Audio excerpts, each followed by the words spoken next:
தினமொரு வசனம். மத்தேயு 4வது அதிகாரம் 4வது வசனம்.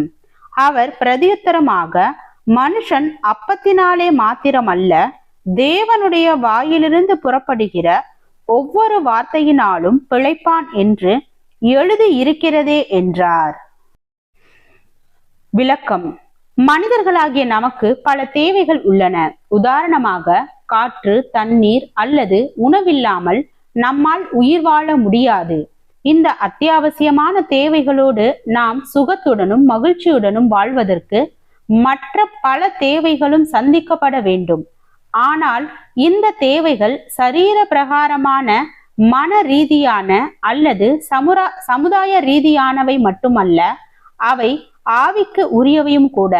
மனிதர்கள் உலகத்தில் வாழும் ஜீவராசிகள் மட்டுமே என்று நினைப்பவர்கள் மனுகுலத்தின் மிக முக்கியமான தேவையை குறித்து சிந்திப்பது இல்லை. டக்ளஸ் கோப்லாண்ட் தேவனை பின்பற்றும் வாழ்க்கை என்ற தன்னுடைய புத்தகத்தில் இவ்வாறு எழுதியிருக்கிறார்: இது என்னுடைய வாழ்க்கையின் ரகசியம். ஒரு திறந்த மனதோடு நான் அதை உங்களுக்கு கூற விரும்புகிறேன்.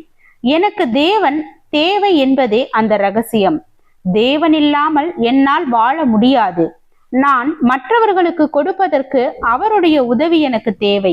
ஏனென்றால் கொடுக்கும் ஆற்றல் என்னிடம் இல்லை. நான் கனிவுடன் நடப்பதற்கு அவருடைய உதவி எனக்கு தேவை. ஏனென்றால் என்னிடம் கனிவு இல்லை.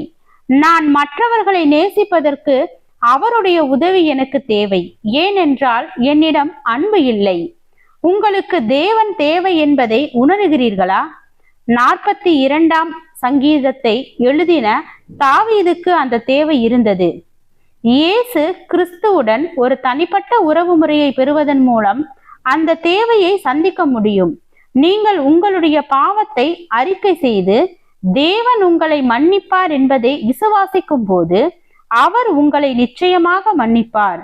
பின்பு அவர் தம்முடைய பரிசுத்த ஆவியினால் உங்களில் வாசம் செய்து நீங்கள் கனிவுடனும் பரிவுடனும் அன்புடனும் நடந்து கொள்வதில் உங்களுக்கு உதவி செய்வார். கிறிஸ்து நம்முடைய மிக பெரிய தேவையை சந்திக்கிறார். ஜெபம். தேவனுக்கு ஸ்தோத்திரம். தேவனே, எங்களுடைய வாழ்க்கையில் எங்களுக்கு தேவையான எல்லா தேவைகளையும் சந்தித்து எங்களை வழிநடத்தும் என் தேவாதி தேவனுக்கு நன்றி. ஆமீன்.